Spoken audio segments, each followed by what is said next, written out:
Hey, it's Doug Gillespie from Hydropool Hot Tubs and Swim Spas. I am with Carmen and Vanessa, new swim spa owners.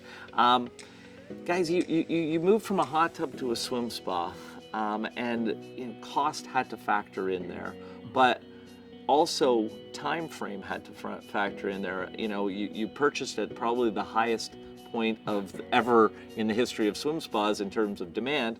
You know, tell me about some of the factors that went into, you know, cost of putting in it, and then how much time it took to actually put it in.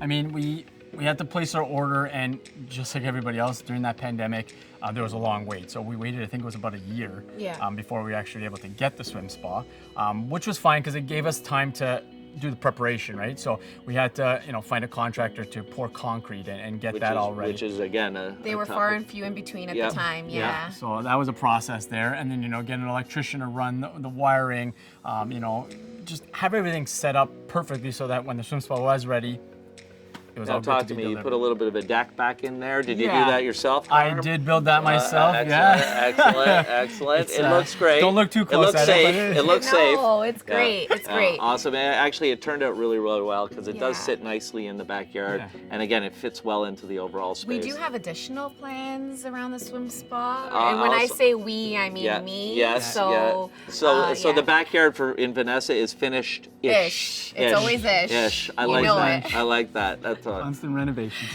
Hydropool Hot Tubs and Swim Spas. The water is calling.